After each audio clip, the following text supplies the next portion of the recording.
അങ്ങനെ സാധനങ്ങളൊക്കെ വാങ്ങിയിട്ട് ഞാൻ പാർക്കിങ്ങിലേക്ക് വന്നിട്ടുണ്ട്. അവിടെ നമ്മളെ ശരവണനെ നമുക്ക് വേണ്ടിയിട്ട് என்ன சமைக்க போகிறேண்ணா? வெஜிடபிள் பிரியாணி சமைக்க போகிறேன். வெஜிடபிள் பிரியாணி சமைக்க போகிறேன். பார்க்கலாம் என்னென்ன இருக்குது. தக்காளி, கேரட்டு, ബീട്രൂട്ട് എല്ലാം വാങ്ങിയിട്ട് വന്നിട്ടുണ്ട് കേട്ടോ. നമുക്ക് ഫുഡ് ഉണ്ടാക്കും തന്നെ അണ്ണനോட கொஞ்சம் எக்ஸ்பீரியன்ஸும் கேட்கல. டிரைவர் வேலையில் எவ்வளோ வருஷம் இருக்குது அந்த மாதிரி இல்லைண்ணா? എക്സ്പീരിയൻസ് ഷെയർ பண்ணல. അണ്ണൻ നമുക്ക് കറക്റ്റ് പണി തന്നിട്ടുണ്ട് കേട്ടോ. വെളുത്തുള്ളി അരിയാൻ വേണ്ടിയിട്ട് ഇന്ന് നഖമൊക്കെ കോമഡിയാവും. അരി കഴുകി എടുക്കുന്നുണ്ട്. എന്നാ അരിയാണ് അത്? റൈസ്. എന്താ റൈസ്? പൊന്നിയ റൈസ്. പൊന്നിയ റൈസ്. പച്ചക്കറിയെല്ലാം അരിയാൻ തുടങ്ങിയിട്ടുണ്ട്. ഞാനവിടെ വെളുത്തുള്ളി അരിയണുണ്ട്. ബാക്കിയെല്ലാം അരിഞ്ഞിട്ട് കാണിച്ചു തരാം. நம்ம ஃப்ரெண்டு வந்து வண்டி கூட்டிகிட்டு வந்தேன். ஃப்ரெண்டு? ஆமாம், அவன் கில்லரு. நான் வந்து டிரைவர் ஆகி திரும்ப அவனையும் டிரைவர் ஆக்கினேன். நான் வந்து வந்ததுக்கு டிரைவர் ஆகி 6 மாதத்தில் டிரைவர் ஆயிடுச்சு. பாம்பேயில் தான் கிளினர் டிரைவர். பாம்பேயில் தான் கிளினர் டிரைவரு. அப்பையிலேருந்து ஒரே வெறி வண்டி ஓட்டுறது. வண்டி ஓட்டுறதை விட சம்பாதிக்கணுங்கிற வெறி, ரொம்ப சம்பாதிக்கணும்னு வெறி. எல்லா கெட்ட பழக்கமும் இருந்துச்சு. மேரேஜ் பண்ணோன்னா எல்லா பழக்கமும் அப்படியே ஒன்று ஒன்றா ஸ்டாப் பண்ணியாச்சு. பண்ணிட்டு இப்போ ஒரு 25 லட்ச ரூபா போட்டு வீடு கட்டியிருக்கு. சம்பாதிச்சேன். ஆமாம், அந்த வீடு கட்டி கடனுக்கு தான் இப்போ வண்டி ரெஸ்ட் இல்லாமல் ஓடிக்கிட்டு இருக்கு. இல்லைண்ணா, எல்லாரும் நினச்சிட்டு இருக்குது வண்டி ஓட்டி அவ்வளோ சம்பளமும் கிடைக்காது அந்த மாதிரிலாம் நினச்சிட்டு இருக்குது. அப்படி இல்லை, கெட்ட பழக்கங்கள் இருக்கக்கூடாது. ஆமாம், நம்ம கரெக்டாக மூவ் பண்ணிங்கன்னா கரெக்டான அந்த இது வந்துடலாம். பச்சையாக சாப்பிட்றீங்களா?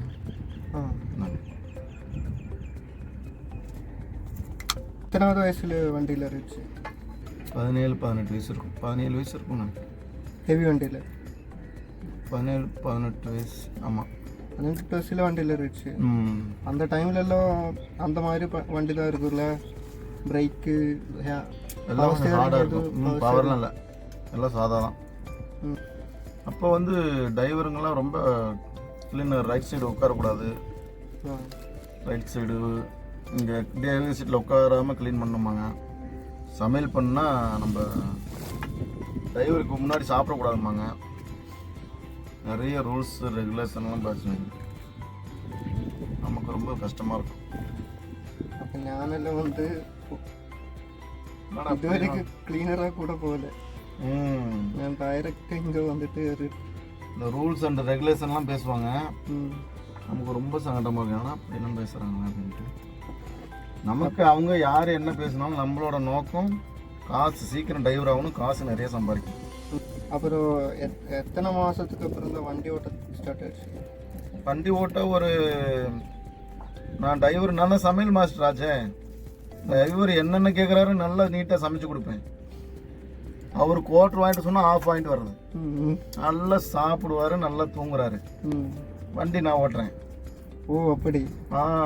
3 மாதத்தில் ஃபுல் ட்ரைனிங் ஆயிடுச்சு. நமக்கு சீக்கிரம் டிரைவர் ஆகணும், காசு சம்பாதிக்கணும். நல்ல டிரைவர் ஆயிடுச்சு. கடைசியில் அப்புறம் லைசன்ஸ் எடுக்கிறதுக்கோசரம் கொஞ்சம் டைமிங், 1 வருஷம். ஏன்னா 19 வயசு முடியணும்ல, அதுக்கோசரம் ஒரு வருஷம் வெயிட் பண்ணேன். ஒரு லைசன்ஸ் எடுத்தாச்சு. ஆனால் வண்டி ஃபுல்லாக ஓட்டுவேன், ரோட் எம்டி ஓட்டி. அதுக்கப்புறமேட்டுக்கு ஊருக்கு வந்து ஒரு பொண்ணை லவ் பண்ணி கல்யாணம் பண்ணி. லவ் மேரேஜா? லவ் பண்ணிக்கிட்டு இருந்த பொண்ணு தான். கையில் தொழில் இல்லை, தொழில் ரெடி ஆயிடுச்சு, டிரைவரும் ஆயிடுச்சு. அதே மாதம் கல்யாணமும் பண்ணியாச்சு. ஆமாம், கரெக்டாக 19 வயசுலேயே கல்யாணம் பண்ணியாச்சு. 20 வயசுல தான் லைசன்ஸ் ஹெவி பண்ணுறதுக்கோசரம் வெயிட்டிங். அவரும் வந்திருக்கேன் உங்கள் கூட வண்டியில். யாரு? ஒய்ஃப் வரல, ஆனால் வரேன்னு சொல்லிட்டு இருக்காங்க. ஒரு வாட்டி கூட்டி போயிடுங்க, ஊரில் சுற்றி இப்போ காமிச்சிடு. அது வந்து சுற்றி காமிக்க வேணாம், அது நம்ம தனிப்பட்ட விதமாக காரில் கூட்டிகிட்டு போய் காமிச்சிக்கலாம். நம்ம வண்டியில் சேஃப்டி இல்லை.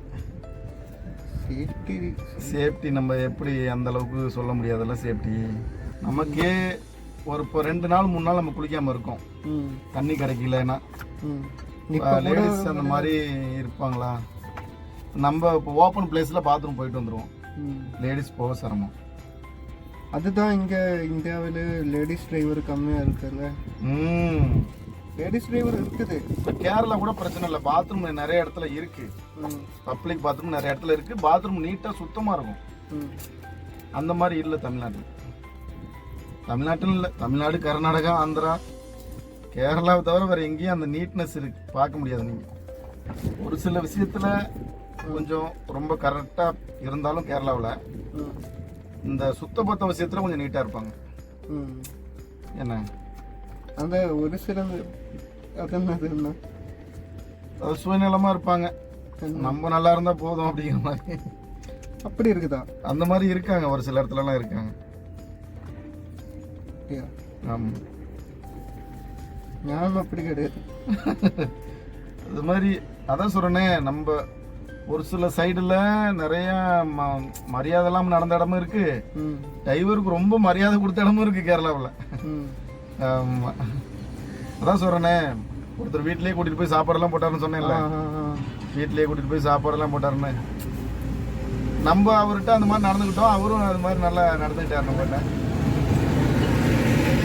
ஒரு சில இடத்துல வண்டியே பிரேக் டவுனாக இருந்தாலும் வண்டி இங்கே நிப்பாட்டக்கூடாது, பிடிக்கக்கூடாதுன்னு அவ்வளோ பிரச்சனை பண்ணி போலீஸ்க்கெலாம் ஃபோன் பண்ணி போலீஸ்காரெல்லாம் வந்து அப்புறம் அவர் வந்து பார்த்துட்டு வண்டி பிரேக் டவுன் ஆயிடுச்சு, டிரைவர் அப்புறம் எங்கே போவாங்க, வண்டியில் தான் இருப்பாங்க, நீங்கள் ஹைவேல வீடு வச்சுருந்தீங்கன்னா உங்கள் வீட்டு பக்கத்தில் வண்டி நிற்கக்கூடாதுன்னா வண்டி பிரேக் டவுன் ஆனதால தான் நிற்கிது, இல்லைன்னா அவர் நிற்க போகிறதில்ல அப்படின்னு சொல்லி போலீஸ்கார் வந்து மிரட்டிட்டு போனார். போலீஸ்காரங்கள் எப்படி இருக்குது கேரளாவில்? போலீஸ்காரங்கெல்லாம் எனக்கு தெரிஞ்சு முன்ன இப்போ ஒரு 2008 நினைக்கிறேன், ஒரு ட்ரிப்பு போலீஸ்கார்கிட்ட பிரச்சனை, அப்புறம் கோவத்தில் அடிச்சிட்டாரு. யார் உங்களே? ஆமாம் ஆமாம், அடித்து அது கேஸ் 500 கேஸ் போட்டு போனார். கேஸ் 500 போட்டு போனால் ஓனர் ஒத்துக்க மாட்டேங்கிறான். சார் காசு கம்மியாக இருக்குது சார், சாப்பாட்டுக்கே காசு கம்மியாக தான் இருக்குது, மேங்களூர் போனால் தான் சார் அட்வான்ஸு, எம்டி வண்டி அப்படி இப்படின்னு பேசணும். அப்போ இந்த கேஸ் வண்டி வெடிச்ச டைமு கண்ணூர். அப்போ என்னடா எப்போ கேட்டாலும் காசு இல்லைங்கிறன்னு கோவத்தில் ஒரு அடி அடிச்சிட்டாரு. அவர் அடித்ததெல்லாம் எனக்கு பிரச்சனை இல்லை, உள்ள பெரிய ஆஃபீஸர் லேடிஸ், உள்ள சர்வீஸ் பொண்ணு தான், ஆனால் பெரிய ஆஃபீஸர், அது உள்ளே உட்காந்துருக்கு. அடிச்சிட்டாரு. கோவத்தில் நான் எதுவும் பேசல, நான் பாட்டு வண்டிக்கிட்டு வந்து நின்னேன். காலையிலேருந்து நிற்கிறேன், சாயங்காலம் வரணும். சாயங்காலமாக கேஸ் போட்டுட்டு தான் விட்டார். 500 கேஸ் போட்டேன். வண்டி ஓட்டிட்டு வரக்கூடாது, பர்மிஷன் இல்லை பகலில் அப்படின்னு. அப்போ வந்து கேஸ் வண்டி நைட்டில் தான் ஓட்டணும், பகலில் ஓட்டக்கூடாதுன்னு ஒரு ரூல்ஸ் இருந்துச்சு. அந்த காலையில் ஒரு 8 மணிக்குள்ளே வரலாம். நம்ம நேரம் டைம் கொஞ்சம் அதிகமாக போச்சு டிராஃபிக்கில், அதில் மாட்டிக்கிட்டேன். நல்ல எக்ஸ்பீரியன்ஸ் ஏதாச்சும் போலீஸ் பேருக்கு? அவர் திரும்ப அவர் காலையில் அடிக்கிறாரு, சாயங்காலம் ஸ்வீட் கொடுத்தாரு, ஹேப்பி தீபாவளின்னு ஸ்வீட் கொடுத்து, சாரி காலையில் நான் ஏதோ டியூட்டியில் அடிச்சிட்டேன் மன்னிச்சிக்கங்க அப்படின்னு சொல்லிட்டு ஸ்வீட் ஒன்று கொடுத்தாரு. வாங்கிட்டு அப்புறம் ஆனால் ஃபெயின் 500 போட்டுட்டான், அவங்க வேறு வழியில் அப்படின்ட்டாரு. அப்புறம் 500 ஃபெயினையும் போட்டார். நான் எதுவுமே பேசலை அவர்கிட்ட. ஃபெயினை வாங்கிட்டு என்ன சார் காலையில் அடிக்கிறீங்க, சாயங்காலம் ஸ்வீட் கொடுக்குறீங்க, எதுனா சார் காலையில் நான் ஆஃபீஸர், இப்போ வந்து நீங்கள் நான் எல்லாம் சரியாக நான் நார்மலான மனுஷன், இப்போ வந்து ஒன்றும் பிரச்சனை இல்லை, டியூட்டி முடிஞ்சு போச்சு அப்படின்னாரு. சரி என்னமா சொல்கிறாரு ரைட்டு அப்படின்ட்டு ஸ்வீட்டை வாங்கி சாப்பிட்டுட்டு 500 கேஸை போட்டு வந்துட்டேன். அதுக்கப்புறமேட்டுக்கு இருந்த ஒரு சில இடத்துலலாம் வந்து ஸ்ட்ரைக்குன்னா சொல்லிடுவாங்க, வண்டி ஓட்ட வேணாம் நிப்பாட்டுங்கன்றவாங்க, சேஃப்டியான இடமா நிப்பாட்ட சொல்லிடுவாங்க, அதுக்கு தகுந்த மாதிரி நிப்பாட்டிடுவோம். அதுக்கப்புறமேட்டுக்கெல்லாம் கேரளாக்குள்ளே அதிகம் போலீஸ் வேறு தொந்தரவு எதுவும் இல்லை. நிப்பாட்ட சொன்னாங்கன்னா நிப்பாட்டிடணும், நிப்பாட்டி என்ன இதுன்னு ரெஸ்பான்ஸ் பண்ணி சொல்லிட்டோம்னா அவங்க போகணும்னு சொல்லுவாங்க, இல்லை போகாதுன்னு சொல்லுவாங்க, அவ்வளோதான். இந்த டிரைவிங் வேலையில் பெரிய ஏதாச்சும் எக்ஸ்பீரியன்ஸ் அந்த மாதிரி ஏதாச்சும் இருக்குதா? பெரிய எக்ஸ்பீரியன்ஸ் மறக்க முடியாமல் ஏதாச்சும்? மறக்க முடியாத எக்ஸ்பீரியன்ஸ்னா இந்த கொரோனா டைம் தான். கொரோனா டைமில் நீங்கள் ஓட்டிகிட்டு இருந்தியா வண்டி? ஆமாம், கேஸ் வண்டியில் ஓட்டிகிட்டு இருந்தேன். கேஸ் வண்டி ஹைதராபாத் டு கொச்சின் ஓட்டிகிட்டு இருந்தேன். அப்படியா? கேஸ் வண்டியில் ஓட்டிகிட்டு இருந்தேன். கேஸ் வண்டியில் தான் நான் அதிக நாள் ஓட்டினது. கேஸ் வண்டிக்கு அப்புறம் வந்து நம்ம பட்ட திரும்ப ஆரம்பத்தில் கொஞ்ச நாள் டெய்லரில் ஓடினேன், அப்புறம் திரும்ப கேஸ் வண்டிக்கு போயிட்டேன். அப்புறமேட்டு கேஸ் வண்டியில் தான் அதிக நாள் வண்டி ஓட்டினேன். கேஸ் வண்டி எப்போவுமே லோடு இருக்குல்ல?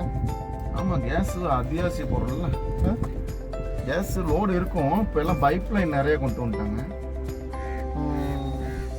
பைப் லைன் நிறையா கொண்டு வந்துட்டதுனால இப்போ குஜராத்லாம் ஃபுல்லாக பைப் லைன் போட்டாங்க. கேஸ் வண்டியில் அதிகமாக கிடைக்குமா பணம்? கேஸ் வண்டியில் முன்ன காசு அதிகமாக கிடச்சிது.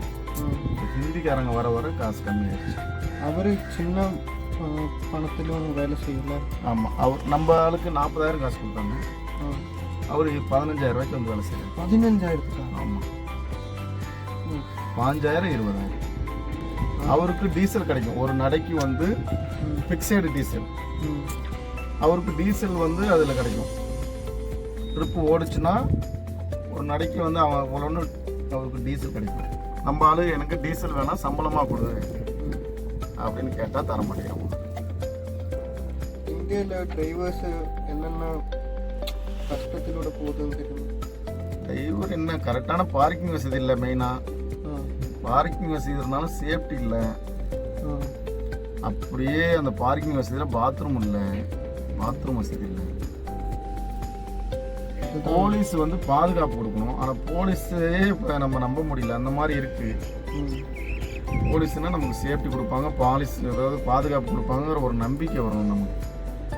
ஆனால் அந்த நம்பிக்கை எங்கே வருது? வர மாட்டேங்குது. அப்படிதான் செய்யுது. போலீஸா அதுக்கு திருடனே பரவாயில்ல, அவன்கிட்ட இதை எல்லாம் திருடிட்டு போ, எனக்கு கொஞ்சம் பாதுகாப்பு கொடுறான்னா அவன் கொடுப்பான் பாதுகாப்பு. எல்லா போலீஸும் அப்படி இல்லை. ஏதோ ஒரு சில இடத்துலலாம் போலீஸ் மரியாதையாக சாருன்னு கூப்பிட்றாங்க. ஒரு சில இடத்துல ஏய் என்னடா அங்கே நிப்பாட்டிருக்கேன், வண்டி எடுத்து போடா, இதெல்லாம் நிப்பாட்டக்கூடாது ரொம்ப நேரம், ஆச்சா பாச்சாங்கிறாங்க. அது வந்து ஒரு அவுட்ரு பிளேஸாக இருக்கான். நம்ம வெயிலுக்கோசரம் நிப்பாட்டிட்டு போ, டயர் ஹீட்டாக இருக்குன்னு. ஆனால் அவங்க வண்டிங்கெல்லாம் நிப்பாட்டக்கூடாது மறக்குவாங்க. நம்ம ஒரு மணி நேரம் நிப்பாட்டி டயர் சூடானோன்னு எடுத்துகிட்டு போயிடுவோம். அவங்க நம்மளை மறக்குவாங்க, இங்கெல்லாம் வண்டி நிப்பாட்டக்கூடாது ஆய் உயிர்மாங்க. டிரைவர் வேலைக்கு வேல்யூ கிடைக்குதா? அப்படின்னா வேல்யூ இருக்கு பார்க்கறதுக்கு. அவன் டிரைவர் அந்த மாதிரி இருக்குல்ல. എനിക്ക് ഞാനിപ്പോൾ അவ்வளோதான் ஆயிடுச்சு. ஆனால் எனக்கு நிறைய எக்ஸ்பீரியன்ஸ் இப்போவே கிடைச்சாச்சு. டிரைவர் அந்த மாதிரி டிரைவர்னு ஃபஸ்ட்லாம் நல்ல மரியாதை கொடுத்தாங்க. இடையில வந்து ஒரு சில டிரைவருங்க சின்ன சின்ன தப்பு பண்ணுறதுனால பேர் கெட்ட பேராச்சு. இப்போ இந்த சோசியல் வீடியோ வந்ததுக்கப்புறம் இப்போ தான் கொஞ்சம் டிரைவருங்களை பற்றி நிறைய தெரியுது. டிரைவர் இல்லைன்னா எதுவும் நடக்காது, எந்த வேலையும் நடக்காது அப்படின்னு இப்போ தான் கொஞ்சம் மக்களுக்கு புரியுது. அதனால டிரைவருக்கு ஒரு சில இடத்துல மரியாதைலாம் கொடுக்குறாங்க. ஆனால் விழிப்புணர்வு இன்னும் பத்தாது. இந்தியாவில் டிராஃபிக் கல்ச்சர் எப்படி இருக்கு? சின்ன வண்டியெல்லாம் மதிப்பாங்களா பெரிய வண்டியை? இந்தியாவில் வந்து பெரிய வண்டியில் போய் சின்ன வண்டி இடிச்சா சின்ன வண்டி மேலே தான் கேஸ் போடணும். ஆனால் அங்கே எல்லாமே மாற்றி வச்சுருக்கான் தப்பு தப்பா. போய் இடித்தா பெரிய வண்டிக்கு மேலே தான் கேஸுன்னு போட்டிருக்கான். பெரிய வண்டி வந்து ஒரு சடனாக ஒரு நம்ம போயிட்டுருக்கோம், ஒரு குறுக்க சடனாக வந்தாங்கன்னா நம்ம சடனாக பிரேக் போட முடியாது, ஓட்டாலும் நிற்காது. இருந்தாலும் நம்ம டிராஃபிக்கில் கொஞ்சம் பொறுமையாக போய்க்கணும். எல்லாத்தையும் கரெக்டுன்னு சொல்ல முடியாது, ஒரு சின்ன சின்ன தப்பு நடக்க தான் செய்யுது. இருந்தாலும் வரவங்களும் ஒரு டிராஃபிக்கில் சரி பெரிய வண்டி போதும் கொஞ்சம் நின்று வரணும். யார் நின்று வரா? கேப்பு கிடைச்சா போயிட்டே இருக்காங்க.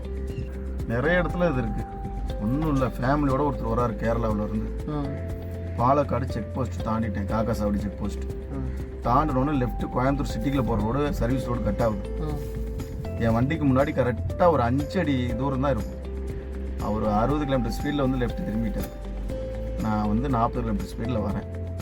பிரேக் அடித்தாச்சு. எனக்கு பதட்டம் ஒன்றுமே பண்ண முடியல. பிரேக் அடிச்சிட்டேன். பிரேக் அடித்து இழுத்துக்கிட்டே போகுது வண்டி. ரோடு வண்டி, எம்டி வண்டி, கேரளா இறக்கிட்டு எம்டி வரேன்.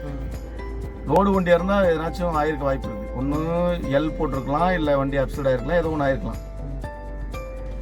பிரேக் அடிச்சிட்டேன். அடித்து 5 அடியுமே வண்டி நிற்கல, வண்டி இழுத்துக்கிட்டே போகுது. அதுக்குள்ளே ஒரு கிராஸ் ஆகிட்டார், சர்வீஸ் ரோடுக்கு போயிட்டார். வண்டி கொஞ்சம் தூரம் போய் ஸ்லோவாயிடுச்சு. அப்புறமேட்டுக்கு என்ன பார்த்து வர மாட்டேன்னு திட்டுறதுக்கு அவர் இப்படி கையை நீட்டுறேன். அவர் அங்கேருந்து பார்த்துட்டு அவருக்கு வயசு 60 பக்கம் இருக்கும். சாரிங்கிறார். அவர் சாரி சொன்னதெல்லாம் என் மைண்டுக்கு ஓடல. அவர் பின்னாடி பார்க்குறேன், அவங்க பொண்ணு, அவங்க பையன், அவங்க ஒய்ஃபு எல்லோரும் இருக்கிறாங்க. இவர் பண்ணுற ஒரு சின்ன தப்பு இப்போ 5 பேர் உயிர் போகுதா? இது நீ சாரி சொல்லி நான் எனக்கு என்ன சாரி வச்சு நான் என்ன பண்ண முடியும்? ஒரே வார்த்தை, டிரைவர் இடிச்சு காரில் இருந்தவங்க 5 பேர் இருக்கு. அப்படி தான் சொல்லுவாங்க. கண்டிப்பாக அப்படி தான் சொல்லுவாங்க. பொண்ணுலாம் அப்படியே பயந்துருச்சு. அந்த முகத்தில் தெரியுது அந்த பதட்டம். நான் பிரேக் அடிச்ச சத்தம் அந்த மாதிரி கேட்டுச்சு. വെളുത്തുള്ളി അരിഞ്ഞിട്ട് ഇത് തക്കാളിയും ഇഞ്ചിയും പിന്നെ മല്ലിച്ചപ്പും എല്ലാം സെറ്റാക്കി വെച്ചിട്ടുണ്ട്. அந்த மாதிரி ஹைவேல போகும்போது நானும் நிறைய வாட்டி நினச்சிட்டு இருந்தேன், ஏன் ட்ரக்கில் லெஃப்ட் லைனில் போகணும்ல, ஏன் லெஃப்ட் லைனில் போகவே இல்லை, ரைட்டு வந்து ஸ்பீடாக போகிற வண்டி போகணும், லெஃப்டில் தான் ட்ரக்கெல்லாம் போகணும், ஸ்லோவாக போகுது. ஆனால் நான் பார்த்தா எனக்கு புரிஞ்சு வச்சு பைக் எல்லாமே நிறைய லெஃப்ட் லைனில் தான் போயிட்டே இருக்குது போகிறாங்க. ஒரு சில பேர் கண்ட்ரோலாக வந்துடுறாங்க, ஒரு சில பேர் கண்ட்ரோல் இல்லாமல் வராங்க. தவறி விட்டு வீட்டில் வந்துட்டா நம்ம தான் கோர்ட்டு கேஸ் நிலையம். ஆமாம், அதுக்கோசரம்னே ரைட்டில் போகிறோம். அதான் அது போலீஸுக்கும் தெரியும். அது போலீஸ் அப்புறம் பிரேக் அடிச்சுட்டே இருக்கணும்னா எப்பவுமே பிரேக் அடிச்சுட்டே இருக்கணும் அங்கே லெஃப்ட் லைனில். ஆமாம், லெஃப்டில் பிரேக் அடிச்சுட்டே போனால் நம்ம என்னைக்கு போகிறது, மைலேஜ் வரும், அவர்கிட்ட நம்ம பதில் சொல்லணும். அதனால நிறைய பிரச்சனை இருக்குது. இதுக்கோசரம்னே வந்து ரைட்டில் போகிறது. அதுக்கு பேசாமல் வண்டியை நிப்பாட்டிட்டு நைட்டில் போய்க்கிறது. நைட்டில் போலீஸ்கார் பெரும்பாலும் கண்டுக்க மாட்டார். நைட்டில் நீங்கள் லெஃப்ட்லேயும் போகலாம், ரைட்லேயும் போகலாம். அவுட்டரில் லெஃப்ட்டில் போய்க்கலாம், சிட்டிக்குள்ளே ரைட்டில் போய்க்கலாம். நார்த் இந்தியாவில் ரொம்ப நிறைய ஓட்டிகிட்டு இருக்குதுல்ல, அங்கே எப்படி இருக்கு? அங்கே சுத்தம் மோசம். அங்கே என்ன பிரச்சனைன்னு கேட்டால், நம்ம ஊரில் வந்து அடித்தா என் அசலூர்காரனை அடிக்கிறேன்னு கேட்பான். அங்கே எதுவுமே கேட்க மாட்டான், எல்லாரும் வந்து தும்மு தும்மு தும்மு தும்னு அடிப்பான். எதுக்கு அடிக்கிறோம்லாம் தெரியாது. டிரைவர் செத்து போயிட்டா கூட வண்டியை தனியாக இழுத்து போட்டுட்டு வண்டியில் என்னென்ன இருக்குது எடுத்துகிட்டு போகலான்னு பார்ப்பான். அப்புறம் அங்கே டிராஃபிக்கெல்லாம் எப்படி இருக்குது? அங்கெல்லாம் கண்ட்ரோல் பண்ணலாம் ஆள் இல்லை. டிராஃபிக்கான நிற்கும், ஒரு நாள் கூட நிற்கும். டிராஃபிக் பண்ணுறதுக்குலாம் ஆள் இல்லை. யாரும் ஒரு நாள் கூட நிற்கும், கேட்கறதுக்குலாம் ஆள் இல்லை. விடிஞ்சு தான் வந்து 8-9 மணிக்கு வந்துட்டு பார்ப்பாங்க. ஒரு சில இடத்துல டிராஃபிக்கை கிளியர் பண்ண பார்ப்பாங்க, ஒரு சில இடத்துல டிரைவர் அடிப்பாங்க, ஏன் டிராஃபிக்கே ஆகுது அப்படின்னு. டிரைவர் அடித்தா டிராஃபிக் கிளியர் ஆயிருமா? திருட்டு ஜாஸ்தியாக இருக்குதா? திருட்டு இப்போ கொஞ்சம் கம்மியாக இருக்குது முன்ன இருந்ததுக்கு. முன்னெல்லாம் ஜாஸ்தி இருந்துச்சு திருட்டு, கொஞ்சம் கம்மியாக இருக்குது. எங்கிட்ட வண்டி எடுக்கும்போது இருக்குது. அதாவது அந்த டைமிங், திருடன் சரக்கடிக்க போகிற நேரத்தில் நம்ம ஒத்த வண்டியாக போயிட்டு இருந்தோம்னா மாட்டிக்கும்.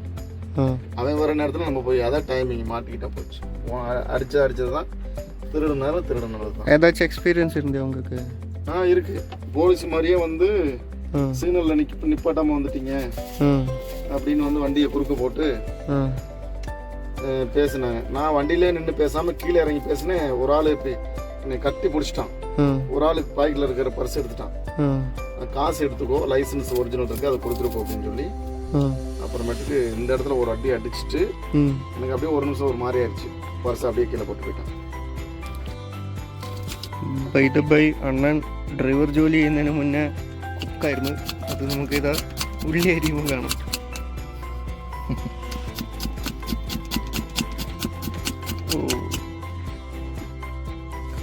അങ്ങനെ നമ്മുടെ എല്ലാ സാധനങ്ങളും അരിഞ്ഞു വെച്ചിരിക്കുകയാണ്. ഇതിനെ ഇട്ടിച്ച് ചതക്കണം എന്നാണ് പറഞ്ഞിരുന്നത്. അപ്പോൾ നമ്മൾ നെയ്യ് ഊറ്റിയത്, നെയ്യ്, ഗ്രാമ്പൂ, പട്ട അങ്ങനത്തെ സാധനങ്ങളൊക്കെ ഇട്ട് ഞാനിതാ വെളുത്തുള്ളിയും ഇഞ്ചി നല്ല വൃത്തിയിൽ പേസ്റ്റാക്കി വെച്ചിട്ടുണ്ട്. അതിട്ടു. இது வந்து இப்போ நீங்கள் வந்து ஒரு அனுபவம் தானே உங்களுக்கு? அதுக்காக തന്നെ വന്നിട്ട് இந்த எக்ஸ்பீரியன்ஸு வேறு எங்கேயும் கிடைக்காதண்ணா, கிடைக்காது. நான் இதுவரைக்கும் நான் சின்ன வயசில் போயிருக்கும் நம்பர் 2க்கெல்லாம் வெளியில். இங்கே இதுக்கப்புறம் இங்கே வந்துட்டு தான் நான் போனேன். முதல்ல எனக்கு ரொம்ப முடியல, நான் பார்த்துட்டே அழிஞ்சிட்டே இருந்தேன். ஆனால் போய் தான் ஆகணும்னு சிச்சுவேஷன் வந்துச்சு. ஆமாம், வேறு வழி இல்லையே. அப்புறம் என்ன பண்ணுவீங்க? ஆமாம், எங்கேயுமே டிரைவர் போகிற பாத்ரூம் சுத்தமாக இருக்காது. சுத்தமாக இருக்கல. அதுக்குள்ளே போயிட்டு ஃபஸ்ட்டு ப்ராப்ளம் அதான்.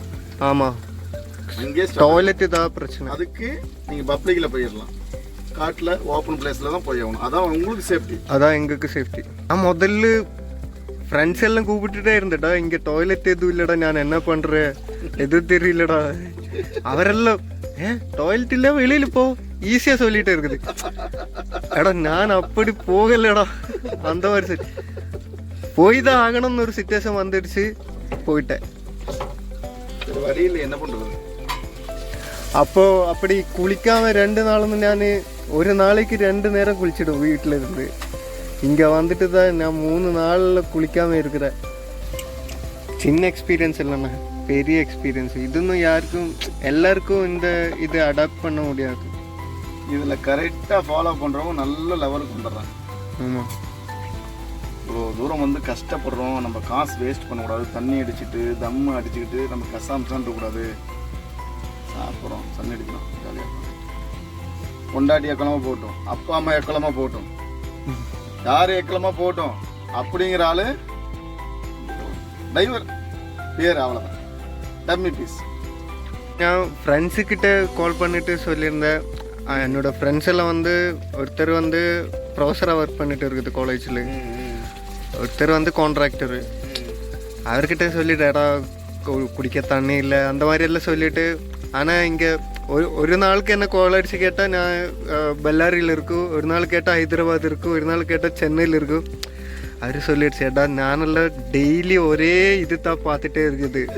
காலையில் எழுந்திரிச்சா ஃபுட்டு சாப்பிட்டேன், குளித்து வேலைக்கு போவேன், போகிற வழிக்கு ஒரே இடத்த தான் பார்த்துட்டே இருக்குது, ஒரே திங்ஸ் தான் பார்த்துட்டே இருக்குது, வரும்போதும் அதுதான் பார்த்துட்டு இருக்கு. நீ என்ன கேட்டால் ஒரு நாள் இங்கே இருக்கிற, மற்ற நாளில் அங்கே இருக்கிற, அதுதான் லைஃப். அது எல்லாருக்கும் அந்த மாதிரி முடியாது, கிடைக்காது அந்த இதுன்னு சொல்லிட்டு இருந்தேன். ഉള്ളി ഇട്ടോ, ഉള്ളി തക്കാളി ഇട്ടോ, തക്കാളി നമ്മളെ നാട്ടിലുണ്ടാക്കുന്ന പോലെ തന്നെയാണ് കേട്ടോ, വേറെ സെപ്പറേറ്റ് ഒന്നും ഉണ്ടായില്ല. നോക്കാം നമുക്ക്. ക്യാരറ്റ് ബീറ്റ്റൂട്ട് അവിടെ മിക്സ് ചെയ്ത് കൊടുക്കണം.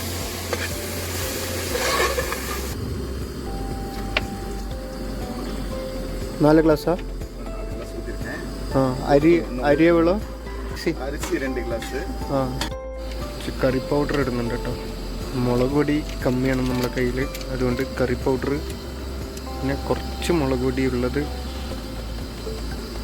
കുറച്ച് തട്ടി കൊടുക്കുന്നുണ്ട്, നൈസായിട്ട് ഇളക്കി കൊടുക്കുന്നുണ്ട്. ടേസ്റ്റ് നോക്കിയിട്ട് ആലോചിക്കുക എന്താണ് ഇനി ഇതിൻ്റെ അകത്ത് വേണ്ടത്. ഇതുവാ 2 മിനിറ്റ് തിളച്ചതിന് ശേഷം തീ ലൈറ്റാക്കിയിട്ട് അരി ഇടലാണ്. 2 ഗ്ലാസ് അരി അല്ലണ്ണ? 2 ഗ്ലാസ് റൈസ്. ഇപ്പം 4 ഗ്ലാസ് വെള്ളം ഒഴിച്ചിട്ടുണ്ട്, 2 ഗ്ലാസ് അരി. വെള്ളം ഇനിയും ഒഴിക്കും കേട്ടോ. பிரியாணி அரிசினா ஊற வைக்கக்கூடாது, நார்மல் அரிசிங்கிறதுனால ஊற வைக்கிறோம். சும்மா ஒரு 10 நிமிஷம் தண்ணியில் வச்சு அப்படியே எடுத்து போட்டுருணும். അതുകൊണ്ട് ഇതിൻ്റെ അകത്ത് തൈര് ഒഴിക്കുകയാണ്. എന്നാൽ എതുക്ക് തൈര് തരാം ഇതിൽ? സോഫ്റ്റ് ആകാൻ. കുറച്ചുകൂടി വെള്ളം ഒഴിച്ചോട്ടോ. എന്നിട്ട് ഇഞ്ചി കൊണ്ടിടിച്ച് തന്നെ ഉപ്പ്. ബീട്രൂട്ടിൻ്റെ എല്ലാം കളർ വരുത്തും. ஷெஃபெல்லாம் பொடிக்கே இருக்கும்ல, ஒருத்தருக்கு ஒரு பொடிக்கே இருக்கும்ல, யாருக்கும் தெரியாம ஏதோ போடும் அந்த மாதிரி எல்லாம் சொல்லிட்டு இருக்கு. அந்த மாதிரி இருக்குதா? அந்த மாதிரி பண்ணுவாங்க, நிறைய சஸ்பென்ஸ் வச்சிருப்பாங்க. அப்படியா? உங்களுக்கு ஏதாச்சும் சஸ்பென்ஸ் இருக்குதா? சஸ்பென்ஸ் இல்லை, எனக்கு தெரிஞ்சது உங்களுக்கு நீங்க தெரிஞ்சுக்கணும். நீங்க இன்னொருத்தருக்கு கற்றுக் கொடுங்க. அதான் கற்றுக்கிட்டா மாஸ்டர் மதிக்க மாட்டான்னு சொல்லி தர மாட்டாங்க. அந்த அந்த அது மட்டும் சின்ன ரெசிபியா இருக்கும், சின்ன ஒரு டிப்ஸ் அது கற்றுக் கொடுக்க மாட்டாங்க. அது என்னன்னு கேட்டிங்கன்னா, சர்க்கரையில் அந்த இது போட்டு இடிச்சு போடுறது, ஏலக்காய் சர்க்கரையில் போட்டு ஒரு 10 ஏலக்காய் இடிச்சு போடுவாங்க கிலோவுக்கு தகுந்த மாதிரி பிரியாணியில். ஆமாம். அப்புறம் கொஞ்சோண்டு முந்திரி இதில் வந்து அதை ஊற்றுவாங்க டேஸ்ட்டுக்கு. இதுக்கு வந்து ஒரு 5 முந்திரி, ஒரு பச்சை முந்திரி, கசகசா, பச்சை முந்திரியா? பச்சை முந்திரி, முந்திரி பருப்பு ஒரு 5 முந்திரி, ஒரு 1/2 ஸ்பூன் கசகசா, ஒரு கொஞ்சம் தேங்காய் அவ்வளோ போட்டு அந்த மிக்சியில் அடித்து இதில் ஊற்றுனீங்கன்னா பிரியாணி டேஸ்ட் டாப்பாக இருக்கும். அதான் ரகசியம். അപ്പോൾ രഹസ്യം കേട്ടല്ലോ, ഒന്ന് ട്രൈ ചെയ്ത് നോക്കി നിങ്ങളെല്ലാവരും. പിന്നെ നമ്മൾ തീ കൂട്ടി വെച്ചിരിക്കുകയാണ്. കറുവേപ്പില പോട്ട്.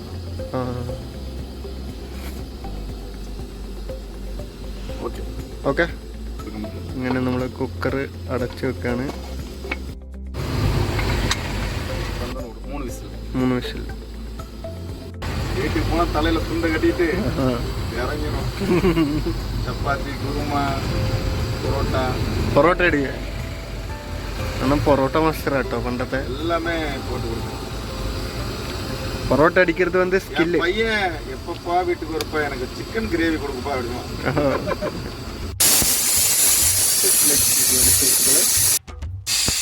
10 മിനിറ്റിന് ശേഷം നമ്മൾ കുക്കറിൻ്റെ ഗ്യാസ് ഇങ്ങനെ ലീക്കായിക്കൊണ്ടിരിക്കുകയാണ്. അയച്ചു. നമ്മളിത് ബിരിയാണി തുറക്കാൻ പോവുകയാണ് സുഹൃത്തുക്കളെ. കുക്കറിൽ ദമ്മിട്ട ബിരിയാണിയാണ് കേട്ടോ.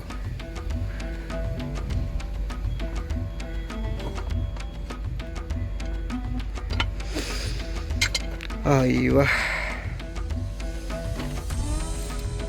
നൈസ്. ഇത് ബിരിയാണി അരിയല്ല കേട്ടോ, നമ്മൾ സാധാരണ പൊന്നി അരിയാണ്. പക്ഷെ അടിപൊളി ആ സ്മെല്ലൊക്കെ വരുന്നുണ്ട്. കുറച്ച് നെയ്യ് എടുത്തിട്ട്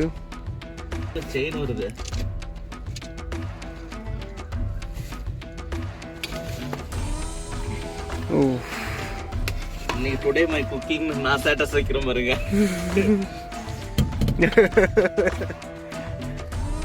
നല്ല ബിരിയാണി സ്മെല്ല് വരുന്നില്ല. வெஜிடபிள் பிரியாணி. വെജിറ്റബിൾ ബിരിയാണി. கரெக்டா மாஸ்டர் புரோட்டா மாஸ்டர். எல்லாத்துக்கும் மாஸ்டர் அண்ணா. எல்லாமே மாஸ்டர் தான். எல்லாத்துக்கும் மாஸ்டர். வயிறு ஒன்ன மாதிரி வச்சிருந்த வயிறு பெப்பருக்கு வயிறு. என் வயவுக்கு மேலே அண்ணன் கண் வச்சுட்டே இருக்கிறாரு. நீ தான் வயக்குன்ற. இது படா வடா, இது சோட்டா வடா, அது படா வடா, அது அதுக்கு படா வடா. வெஜிடபிள் பிரியாணி. இதில் வந்து பொருள் கொஞ்சம் கம்மி. ஒரு அந்த ரகசிய பொருள் மட்டும் போடல, வேற எல்லாமே அது சொல்ல முடியாது. சொல்லுங்க. தயிர் ஊற்றல. முந்திரி தயிர்லாம் ஊற்றிருக்கேன். வெளுத்துப்படும் தயிர்லாம் ஊற்றிருக்கேன். முந்திரி கொஞ்சம் போதும். நீ சாப்பிட்டே வாங்கிக்கோங்க. கொஞ்சம் போதுங்கிறீங்க போடையிலே. മുന്തിരി, കസകസ ഒരു 1/2 സ്പൂൺ കസകസ, ഒരു 5. ഇതാണ് നമ്മുടെ അണ്ണൻ്റെ ശരവണ അണ്ണൻ്റെ വെജ് ബിരിയാണി. எப்படி இருக்கு? சூப்பரா இருக்கு. சூப்பரா இருக்கு. சாப்பிட்டு பாரு. சாப்பாடு சூப்பரா இருக்கு. சாப்பிடாம சூப்பரா இருக்குன்னு சொல்லிட்டு சொல்லண்ணா எப்படி இருக்கு? சூப்பரா இருக்கு. சாப்பிட்டு பாரு. சாப்பிட்டேன். நான் இது 3 ரவுண்ட் போயிட்டு டாக்டர்கிட்ட கூட்டிட்டு போனேன். அவர் பெட்ல சேர்க்க சொன்னாரு. சேர்த்துட்டேன். ഇതാട്ടോ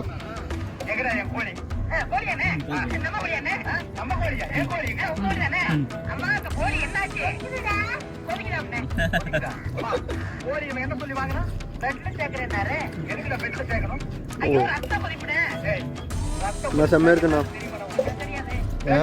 செம்மையா இருக்கு. அண்ணன் மாஸ்டர்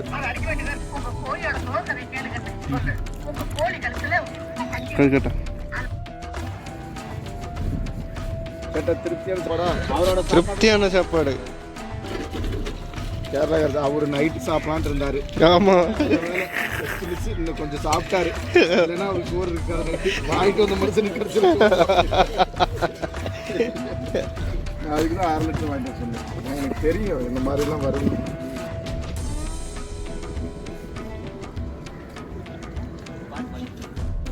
സമയം ഇപ്പം 9:20. ഞാൻ ഉച്ചയ്ക്ക് ഭക്ഷണം കഴിച്ച് വന്നിട്ട് അണ്ണൻ ഉണ്ടാക്കിയ ഭക്ഷണം ആദ്യം വിചാരിച്ചത് കുറച്ച് കഴിച്ചിട്ട് ടേസ്റ്റ് നോക്കിയിട്ട് രാത്രി കഴിക്കാമെന്നാണ്. പക്ഷേ ടേസ്റ്റ് കണ്ടപ്പോൾ കഴിച്ചിട്ട് നല്ല ടേസ്റ്റ് ഉണ്ടായിരുന്നു. അപ്പോൾ ഞാനത് ഒരുപാടങ്ങ് കഴിച്ച് വയറ് നിറച്ചു കേട്ടോ. അത് തീർത്തു. ഇപ്പോൾ അവർ ബാക്കിയുള്ള 2 പേര് കൂടിയിട്ട് നമുക്ക് സേമിയ ഉണ്ടാക്കിയിട്ടുണ്ട്. സേമിയ ഉപ്മാവ് ഉണ്ടാക്കിയിട്ടുണ്ട്. എന്നിട്ട് തന്നെ ഇപ്പോൾ വന്ന് വിളിച്ചു. അപ്പോൾ നമുക്കതും കൂടെ കഴിച്ചു നോക്കാം എങ്ങനെയുണ്ട്. അണ്ണൻ്റെ എല്ലാം ഉണ്ടാക്കിയ ബാക്കിയുള്ള 2 ആൾക്കാരാണ് ഉണ്ടാക്കിയേക്കുന്നത്. ഇന്ന് ലോഡൊന്നും ഇല്ല കേട്ടോ. ഇന്ന് സൺഡേ ആയതുകൊണ്ട് എന്തായാലും ലോഡില്ല. ഇവിടെ കുറേ ഗുഡ്സൊക്കെ വന്ന് കിടപ്പുണ്ട്. കുട്ടിയുണ്ട്, ഇതിൻ്റെ അപ്പുറമുണ്ട്. ഇവിടെ നേരത്തെ ഉണ്ടായിരുന്നു. ഈ കല്ലൊക്കെ വന്നിട്ട് ഇറക്കി വെച്ചിട്ട് പോയി കേട്ടോ. ഈ വണ്ടീൻ്റെ ഉള്ളിൽ ഇരുന്നിട്ട് 4 പേരാണ് ഭക്ഷണം കഴിക്കുന്നത്.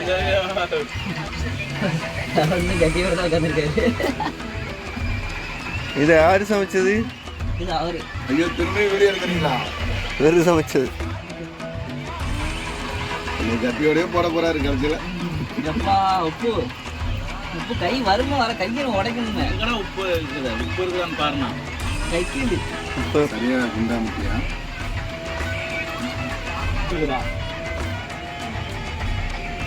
இப்போ கொஞ்சம் கம்மியாக இருக்கும், கொஞ்சம் ஜாஸ்தி அதிகமாக இருக்கும்.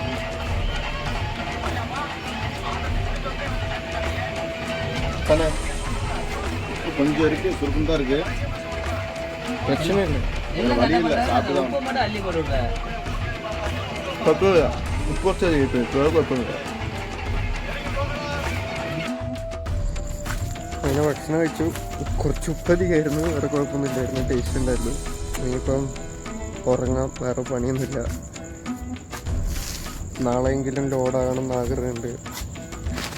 എന്നാൽ ശരി കേട്ടോ, ഗുഡ് നൈറ്റ്. വേറെ ഒന്നും കാര്യമായിട്ടൊന്നും പറയാനോ അപ്ഡേറ്റ് ഒന്നുമില്ല. അപ്പോൾ ഗുഡ് നൈറ്റ്. ഇന്നത്തെ ദിവസം ഇങ്ങനെ പോയി കേട്ടോ. ഇന്നത്തെ ദിവസം പക്ഷേ നല്ല ഭക്ഷണമൊക്കെ കഴിച്ചു. വേറെ ബുദ്ധിമുട്ടുകളൊന്നും ഉണ്ടായിട്ടില്ല. ഇവിടെ ചുമ്മാ ഇരിക്കുന്നതിൻ്റെ പ്രശ്നങ്ങൾ മാത്രമേ ഉണ്ടായിട്ടുള്ളൂ കേട്ടോ. വേറെ ബുദ്ധിമുട്ടൊന്നും ഉണ്ടായിട്ടില്ല. സംസാരിക്കാൻ അണ്ണനുണ്ടായിരുന്നു, അവരൊക്കെ ഉണ്ടായിരുന്നു. പിന്നെ പുറത്തു പോയി ഒരുപാട് ചുറ്റിക്കറങ്ങി നടന്നു. അങ്ങനെ നോക്കുമ്പോൾ ഓക്കെയാണ്, നൈസാണ്.